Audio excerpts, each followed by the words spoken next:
नमस्कार, मैं हूं आपके साथ गौरव राजेंद्र। बुलेटिन की शुरुआत करते हैं। खबर चंडीगढ़ से है, जहां पर बीजेपी के विधायक दल कार्यालय में हवन यज्ञ हुआ। हवन यज्ञ में सीएम सैनी ने शिरकत की।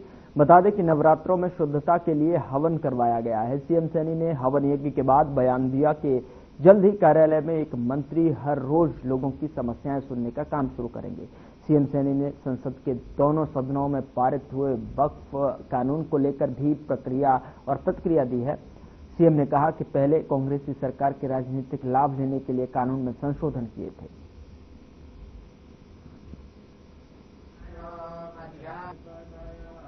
यहाँ पर नवरात्रों के अवसर पर पूजा अर्चना करके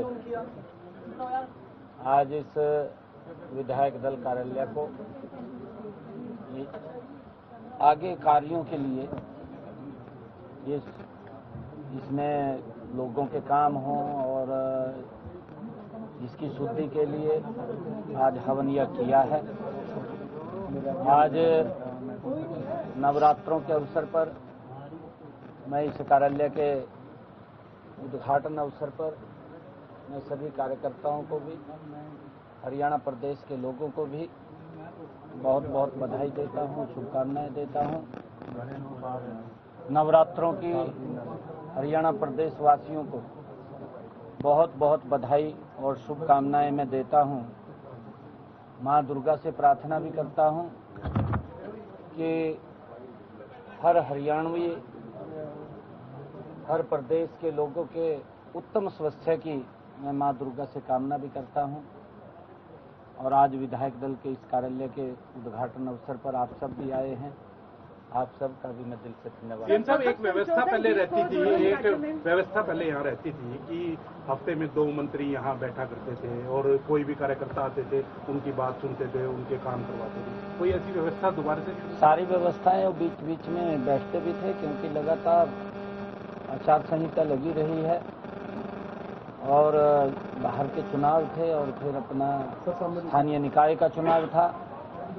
उसके कारण से थोड़ा अस्त व्यस्त हुआ है। आगे ये स्मूथली रहेगा। हरियाणा प्रदेश के लोग कोई भी किसी काम के लिए आता है तो इस विधायक दल कार्यालय पे उसके टाइम तय कर दिए जाएंगे, दिन तय कर दिए जाएंगे। किसी न किसी दिन कोई न कोई मंत्री यहाँ पर रहेगा, लोगों की बात सुन करके उसका समाधान करेगा। नहीं, देखिए, जो वक्फ बिल पास हुआ है कल लोकसभा के अंदर और फिर राज्यसभा के अंदर, दोनों जगह से वो पास हुआ है। मैं ये मानता हूं इसके ऊपर कांग्रेस ने अपनी राजनीतिक लाभ लेने के लिए उसके अंदर इस प्रकार के अमेंडमेंट किए थे जिसका कि समाज को भी और जिसका वक्फ को भी वो नुकसान होता है। अगर उदाहरण के तौर के ऊपर देखें, अभी एक वक्फ का विषय हमारे यहाँ पर भी आया।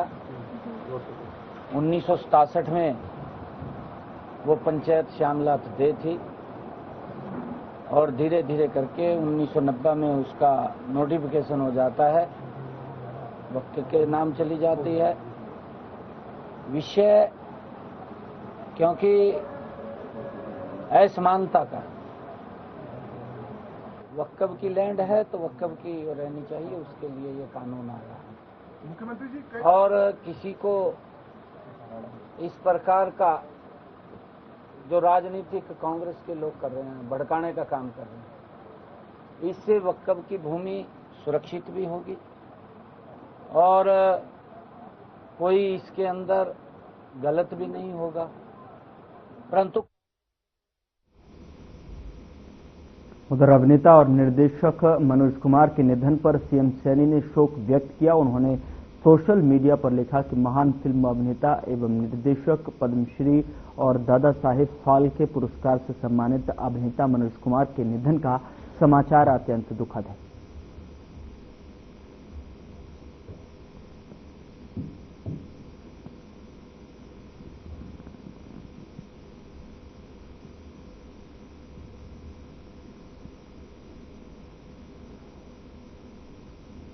उधर हरियाणा के पूर्व सीएम भूपेंद्र सिंह हुड्डा ने सरकार पर जमकर निशाना साधा। हुड्डा ने कहा कि बीजेपी जब से सत्ता में आई है तब से अपने वादों के विपरीत काम करते हुए लगातार जनता से विश्वासघात किया जा रहा है।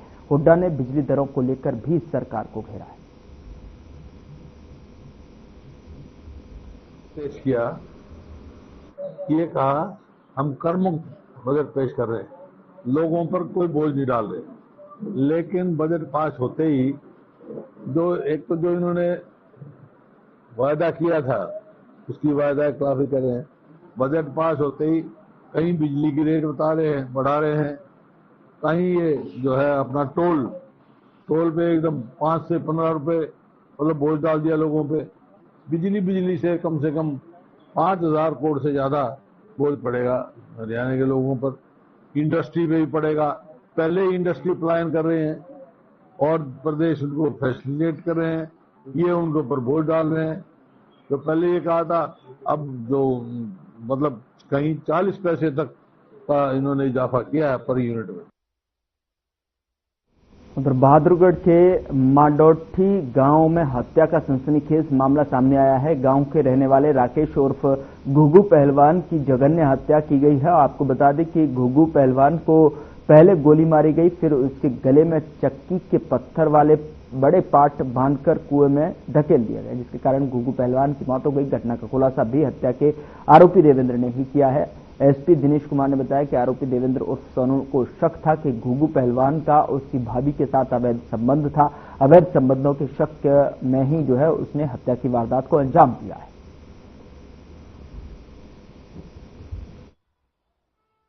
हाँ, ये जो मृतक है राजेश सन ऑफ काशीराम, इसकी पत्नी जो 29 तारीख को था चौकी मांडोटी में आकर इसने एक शिकायत दी है। तो इसने बतलाया कि मेरे घर वाला 27 तारीख से लापता है और 2 दिन तक हम अपने तौर पर उसकी तलाश करते रहे, जो नहीं मिला। तो आज हमने आके थाने में हमने कंप्लेंट दी है और इन्होंने एक नाम भी बताया था कि हमें इसके ऊपर थोड़ा जो शक है।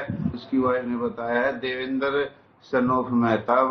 चौकी के अंदर बुलाकर उससे गहन सख्ताई से पूछताछ की, तो पूछताछ में उसने बताया कि मेरी जो भाभी है उसके साथ अवैध संबंध था, जिसके चलते इसकी मैंने खेत में बुलाकर 315 बोर के पिस्टल से एक गोली मारी थी और घायल होकर गिरने के बाद इसके ईंट से मैंने इसके ऊपर हमला करके इसको मार दिया। उधर बल्लभगढ़ शहर को साफ सुथरा और अतिक्रमण मुक्त बनाने के लिए बल्लभगढ़ नगर निगम ने कमर कस ली है। आपको बता दें कि जिसके चलते शुक्रवार को सड़कों के किनारे और दुकानों के आगे किए गए अतिक्रमणों को हटाया गया। इस दौरान टीम ने अतिक्रमण करके रखे गए सामान को भी जब्त किया। नगर निगम के ज्वाइंट कमिश्नर करण सिंह भगोरिया ने कहा कि निगम ने शहर की सड़कों को अतिक्रमण मुक्त बनाने के लिए अभियान शुरू किया है और यह अभियान शहर के मुख्य बाजारों में भी चलाया जाएगा। साथ ही सख्ती से कार्रवाई को अंजाम देते हुए जुर्माना भी लगाया गया।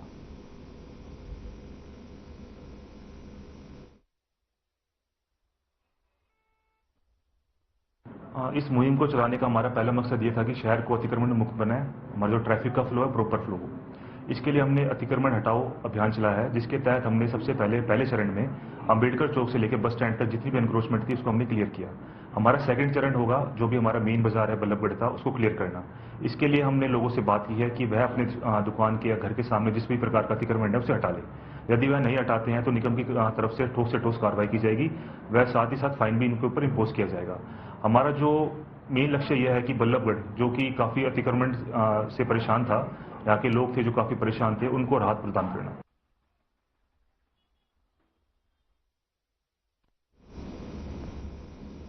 उधर कुरुक्षेत्र पुलिस की अपराध अन्वेषण शाखा 2 ने बड़ी कार्रवाई करते हुए दुकानदार से फिरौती मांगने के 2 आरोपियों को गिरफ्तार किया है। फिरौती मांगने के आरोपी कैथल के रहने वाले मित्रपाल उर्फ काली और कुरुक्षेत्र के रहने वाले अंकित कुमार को गिरफ्तार करने में सफलता हासिल की है। अपराध अन्वेषण शाखा 2 के प्रभारी निरीक्षक मोहनलाल ने बताया कि पेहवा के रहने वाले आशीष गोयल ने जो है पुलिस में शिकायत दी थी, जिसमें उसने की उसकी मोबाइल सर्विस की दुकान है। 6 मार्च को उसे धमकी दी गई थी कि जान की सलामती चाहते हो तो उसकी कीमत देनी होगी। शिकायत पर पुलिस ने त्वरित कार्रवाई करते हुए आरोपियों को गिरफ्तार किया। हमें काफी दिनों से एक सूचना मिली थी और लगातार मिली रही थी कि जेल में जो लोग बैठे हैं, कैदी हैं और जो हवालाती हैं, वो फ्रीक्वेंटली फोन यूज कर रहे हैं। और इनमें से एक दिलबाग बागा है लड़का, जो बेवा एरिया का रहने वाला है, पेलवा गांव का।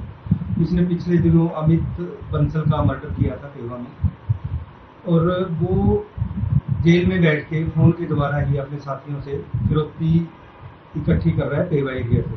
इसके दो साथी थे, अंकित और मित्रपाल। मित्रपाल उस काली है जो जाजनपुर गांव का रहने वाला है, जो जिसके खिलाफ काफी मुकदमे दर्ज हैं। पहले भी मारपीट के 307 के मुकदमे हैं और इसको उम्र कैद की सजा हो रखी है।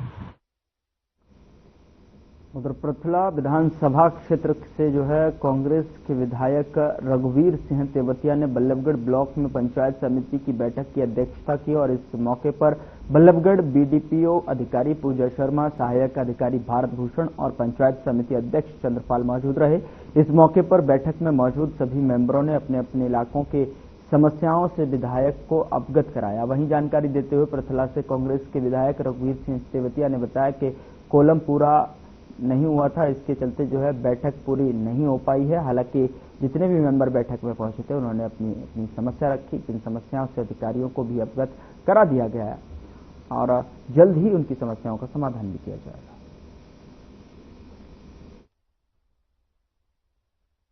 कोरम तो पूरा था नहीं मेंबरों का आज यहाँ, लेकिन चेयरमैन साहब, बीडीओ साहब, हम जितने भी थे, जो हमारे सामने मुद्दे आए, हम गांवों में जाते हैं, चाहे वो फतेहपुर की बात हो।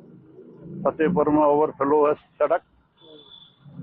सड़क से जो रास्ता जाता है, जो आम प्लॉट हैं बीपीएल के, वहाँ रास्ता ही नहीं है। इसी तरह हरिजन चौपाल के लिए सुनपेर की बात रखी है। सागरपुर से 2 रास्ते जाते हैं। सागरपुर से 6 क्रम का जब कहती है सरकार, हमने सारे बना दिए, लेकिन सागरपुर से जो प्याला दीग रोड है वहां तक 6 क्रम का रास्ता जाता है और एक सागरपुर के सिमाने में 6 क्रम का, दीग के सिमाने में 4 क्रम का, उसकी भी मांग रखी है। हम एस्टीमेट बनवा के भेजेंगे, ऊपर भी हम अधिकारियों से मिलने का काम करेंगे।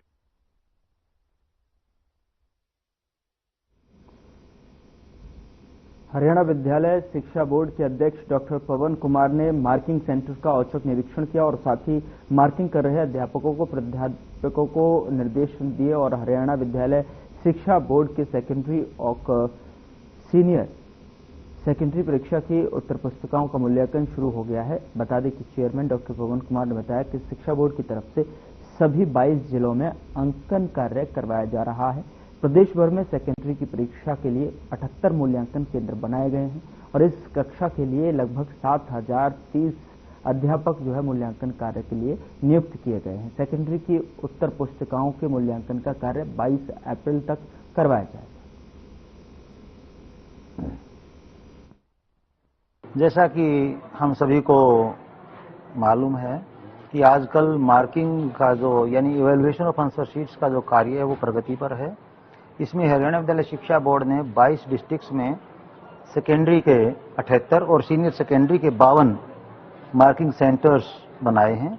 ये सेंटर्स बनाने का जो एक फॉर्मूला है वो अकॉर्डिंग टू स्ट्रेंथ ऑफ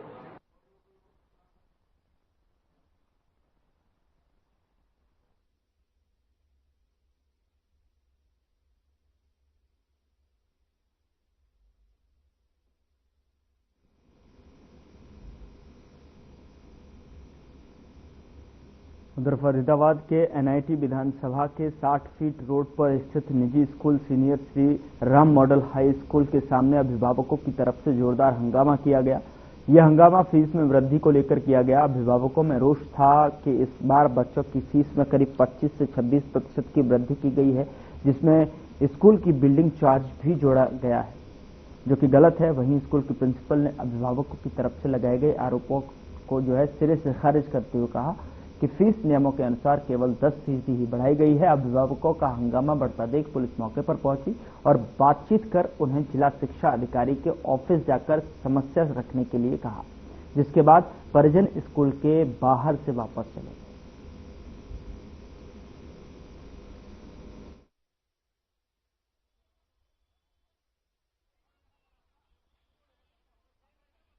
हम स्कूल से हम एक छोटा सा सवाल पूछ रहे हैं सर, जो हिसाब से आपने से 25 से 30% फीस बढ़ाई है, सिर्फ वो किस हिसाब से बढ़ाई है? क्योंकि हर साल 10% बढ़ती है तो हम कोई भी जवाब नहीं मांगते। हमें पता है कि चल ठीक है 10% जायज है, ठीक है, लेकिन 25 से 30% बढ़ाना हर पेरेंट्स के लिए बहुत बड़ी मुश्किल की बात है। और ये बात आज की नहीं है, आज हमारे बच्चे पढ़ रहे हैं, कल को आगे भी हमारे बच्चों ने पढ़ना है, तो आगे तक हमारे बच्चों की फीस कहाँ जाएगी? एक कॉलोनी वाइज स्कूल है तो आप कॉलोनी के अकॉर्डिंग मेंटेन करोगे, आप सेक्टरों से कंपेयर नहीं कर सकते। 2 बार बात हो चुकी है, 3 बार मीटिंग हो चुकी है, लेकिन अभी तक कोई रिस्पांस नहीं आया। तब हमें मजबूरन आके यहाँ पे करना पड़ा और हमने उनको इंटीमेट किया था सर कि हमने 2 दिन पहले आपसे मीटिंग की थी, हम जवाब का वेट कर रहे हैं, क्योंकि हमने अपने बच्चे घर नहीं बिठाने, हमने पढ़ाने अपने बच्चे। सर हमारे यहाँ पर दो बच्चे पढ़ रहे हैं, दोनों बच्चों की स्कूल की फीस में 26-25% के आसपास वृद्धि की गई है।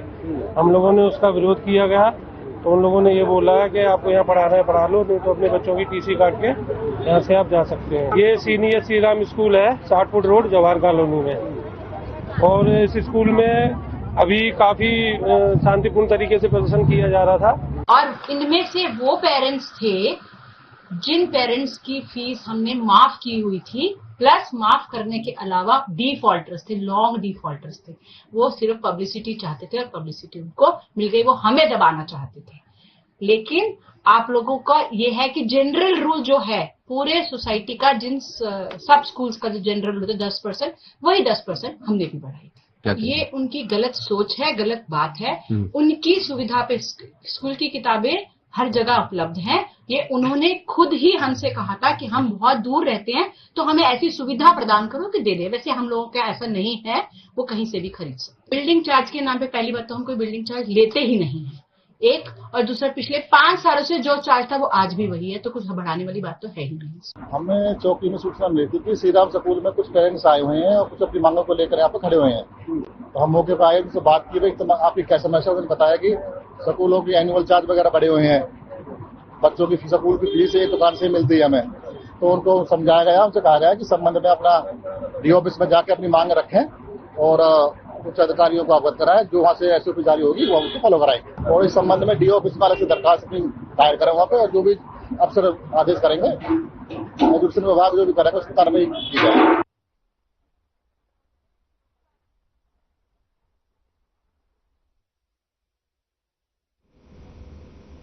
उधर इरफान के ने जो है दादा की अंतिम इच्छा पूरी करके एक मिसाल और यादगार शादी बना ली है। बता दें कि दरअसल दादा की अंतिम इच्छा की पोता हेलीकॉप्टर से दुल्हन लेने के लिए जाए, पोता ने दादा की अंतिम इच्छा पूरी करते हुए दुल्हन लेने बड़खल दशहरा मैदान से जो है उड़ान भरकर मेवात पिनगुआ के लिए रवाना हुआ। दरअसल अचानक से फरीदाबाद के दशहरा मैदान में एक हेलीकॉप्टर के लैंड करने के बाद लोग हैरान हो गए और आखिर यह हेलीकॉप्टर यहां क्या कर रहा है, जिसके बाद लोग मौके पर पहुंचे तो उन्हें पता चला कि एक युवक अपनी दुल्हनिया को लेने के लिए हेलीकॉप्टर से जा रहा है।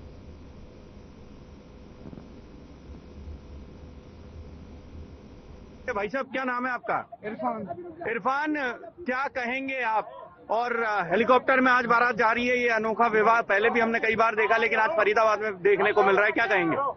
हमारे दादा कह के गए थे बेटे तू हेलीकॉप्टर में चाहिए, काम नहीं। अच्छा, तो दादा अभी आपके साथ मौजूद है? नहीं है, इंतकाल हो गया है उनका। ये कब कह के गए थे, कितना समय हो गया है? हो गए 3-4 साल हो गए। कहाँ से डॉक्टर कर रहे हैं? हेलीकॉप्टर में बारात जा रही है, बहुत खुशी हो रही है, बहुत खुशी हो रही है। ये इनके दोस्त यार भी मौजूद हैं। भाई क्या कहेंगे? हैप्पी भाई। कहाँ जा रही है बारात? कहाँ जा रही है?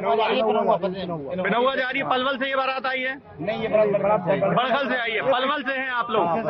चलिए ठीक है। कितने लोग जाएंगे हेलीकॉप्टर में? लोग तो बहुत सारे हैं। 5 लोग जाएंगे। और ये पिनौआ जा रहे हैं? हाँ जी, हाँ जी। अच्छा। उधर हरियाणा के खाद्य नागरिक आपूर्ति एवं उपभोक्ता मामले राज्य मंत्री राजेश नागर ने कहा कि गांव यारा में केशव के परिजनों की मृत्यु के बाद रिश्तेदारों द्वारा डराने धमकाने, नकदी जेवरात हत्याने के मामले में आरोपियों की शिकायत के बावजूद लापरवाही बरतने वाले शाहाबाद थाना के एसएचओ के खिलाफ सख्त कार्रवाई करने के आदेश दिए गए हैं। बता दें कि राज्य मंत्री राजेश नागर नए लघु सचिवालय के सभागार में जिला लोक संपर्क एवं कष्ट निवारण समिति की मासिक बैठक के संबोधित कर रहे थे और इस बैठक में राज्य मंत्री ने 5 पुरानी शिकायतों में से 3 शिकायतें और 12 नई शिकायतों में से 11 शिकायतों का मौके पर ही समाधान।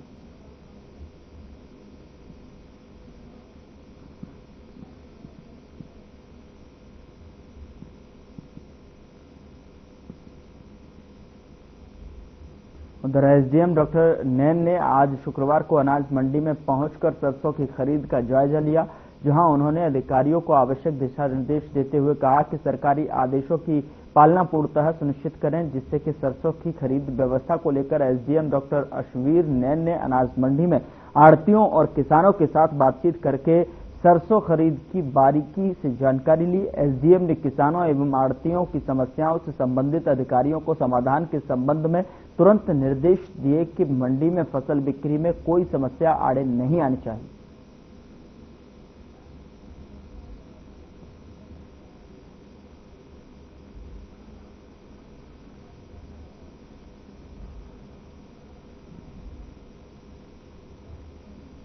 उधर पुंडरी में किसानों की पकी गेहूं की फसल को मंडी में बेचने के लिए आने पर अब सस्ता और हेल्दी खाना होगा उपलब्ध। आपको बता दें कि अनाज मंडी के ही पास किसान भवन में खुली अटल किसान मजदूर कैंटीन, जिसमें कि हर वर्ग के किसान मजदूर को मात्र 10 रुपए में 2 सब्जी 4 चपाती जो है थाली में मिलेगी। पत्रकारों से बात करते हुए स्थानीय विधायक सतपाल जांबा ने बताया कि अब गेहूं की फसल आने वाली है और अपनी फसल को बेचने आने के दौरान किसी भी खाने के लिए भटकना नहीं पड़ेगा।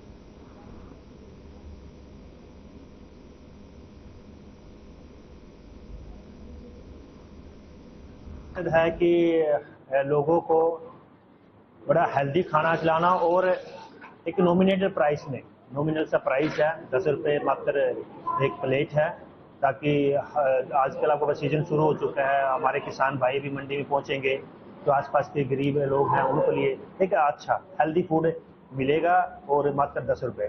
सर ऐसा है, ये हरियाणा सरकार की एक बहुत ही महत्वाकांक्षी स्कीम जो एनआरएलएम और मार्केटिंग बोर्ड के माध्यम से चलाई गई है, जिसमें जो भी किसान और मजदूर यहाँ पे आएंगे उनको 10 रुपए में खाना उपलब्ध करवाया जाएगा। इसके अतिरिक्त 15 रुपए मार्केटिंग बोर्ड प्रत्येक कूपन के ऊपर इन सभी समूह सदस्यों को मार्केटिंग बोर्ड रिइंबर्स करेगा।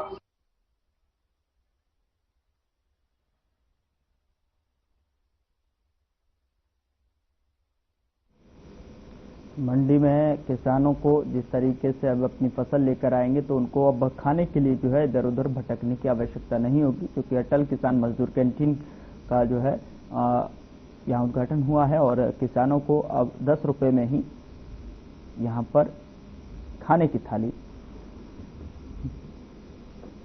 दी जाएगी। तो किसानों को 10 रुपए में सस्ता जो है खाना यहाँ पर मिलेगा।